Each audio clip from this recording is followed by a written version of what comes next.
안녕하세요, 아동부 여러분. 잘 지내고 있었나요? 오늘은 사순절 몇 번째 주일일까요? 바로 6번째 주일이에요. 이 마지막 6번째 주일이 끝나면 바로 부활절이 다가오는 거예요. 혹시 여러분 이 사순절 6번째 주일을 다른 말로 뭐라고 부르는지 아는 친구 있나요? 두 가지로 말할 수 있는데요. 먼저 첫 번째는 고난주간 혹은 고난주일이라고 부르기도 하고, 또 두 번째는 종려주일 혹은 종려주간이라고 부르기도 해요. 고난주간은 일주일 동안 예수님께서 우리에게 사랑을 가르쳐 주시기 위해 죽기까지 순종하신 그 순종에 관해 배워보는 시간을 말해요. 그렇다면 여러분, 종려주일, 종려주간은 무엇을 말할까요? 한번 오늘 말씀을 통해서 같이 알아보도록 해봐요. 자, 여러분에게 사진 한 장을 보여주려고 해요. 자, 어떤 사진인지 한번 같이 볼까요? 자, 여러분, 이 사진 어떤 사진일까요? 시상식 사진이에요. 목사님이 좋아하는 연예인이 이 근사한 시상식에 참석한 사진이에요. 어때요? 이 시상식에 참석한 연예인을 보니 어떤 마음이 드나요? 뭔가 근사하고 화려하고 세상의 모든 것을 가진 것 같은 그런 멋진 모습으로 등장을 했어요. 그런데 옛날 예수님께서 살던 그때에도 예수님을 향해 이런 크고 힘세고 화려한 모습을 기대했던 사람들이 있었어요.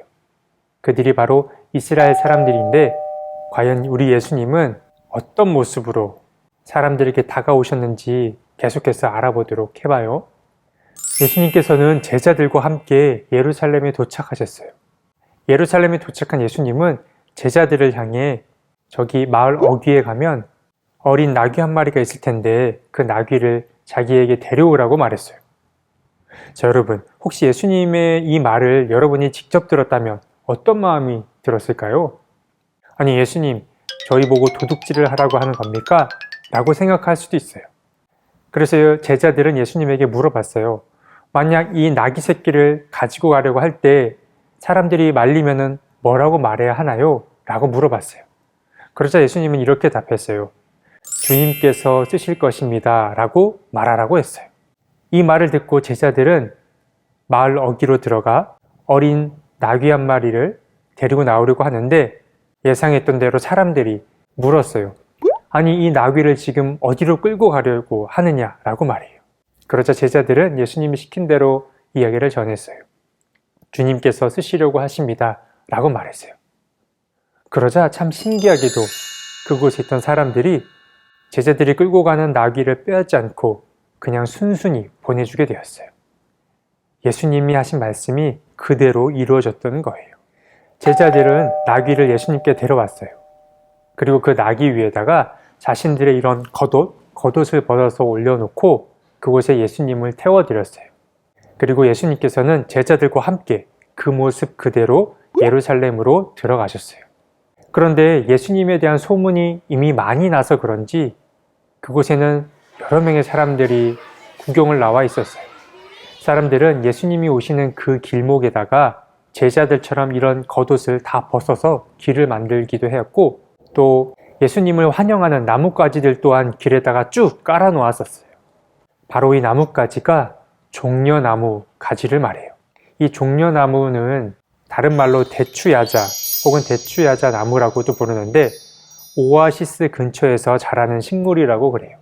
그런데 이 종려나무는 아주 크고 화려하고 또 늘씬하고 근사하게 생겨서 영광, 아름다움 혹은 기쁨, 승리와 같은 뜻을 담고 있다고 그래요. 그러니까 사람들이 예수님이 들어오는 그 길목에 이 종려나무 가지를 깔았다는 건 무엇을 뜻한다고 볼 수 있을까요? 먼저 첫 번째, 레드카펫을 밟았던 연예인들처럼 그렇게 화려하고 근사한 모습을 기대했던 걸 우리가 알 수 있고, 그리고 두 번째, 아니면 힘있고 아주 센 통치자의 모습을 기대했던 것 같고, 그리고 세 번째, 아니면 전쟁에서 이긴 어떤 힘센 전사의 모습을 기대했던 것 아닐까 생각해 보게 돼요. 그런데 실제로 예수님은 어떠하셨나요? 사람들이 기대했던 것처럼 힘과 또 근사하고 화려한 모습으로 사람들 앞에 등장을 했던가요? 아니에요. 예수님은 무기를 갖지도 않으시고 그저 평범하고 아주 겸손한 모습으로 이 예루살렘에 들어오셨던 거예요. 자, 여러분, 그럼 예수님께서 어린 나귀를 타셨다라는 말은 무엇을 뜻할까요? 이 나귀는 힘이 좋은 말과 달리 짐을 싣거나 또 사람을 태우거나 농사일을 돕는 아주 온유한 동물을 말해요. 그러니까 예수님께서 이 나귀를 타셨다라는 말은 힘과 권력으로 사람들을 다스리는 것이 아니라 평화를 사랑하고 아주 겸손한 분임을 드러낸다라고 볼 수 있어요. 자, 동부 여러분, 다시 처음 질문으로 돌아가 볼게요. 왜 사순절 마지막 주일을 종려주일이라고 부른다고 그랬죠? 예수님께서는 강력한 힘과 권력으로 사람들을 통치하는 것이 아니라 사랑과 겸손으로 사람들을 돌보고 보살핀다라는 걸 알려주기 위함이었어요. 결국 사람들의 기대에서 어긋난 이 예수님은 십자가에서 돌아가시게 되지만 죽음 가운데 그대로 있지 않으시고 다시 살아나셨어요. 사실 우리도 때로는 예수님에게서 어떤 아이언맨이나 헐크처럼 큰 힘으로 우리를 도와주길 바랄 때가 있어요. 하지만 예수님은 힘과 권력, 전쟁을 바라던 사람들 사이에서 평화와 겸손, 사랑을 우리에게 알려주신 분임을 꼭 잊지 않았으면 좋겠어요. 그래서 이번 종려주간, 고난주간 일주일 동안 우리 예수님은 어떤 분이신지 한번 차분히 떠올려보고 또 묵상해 봤으면 좋겠어요. 자, 그럼 두 손 모으고 함께 기도하고 말씀 마칠게요.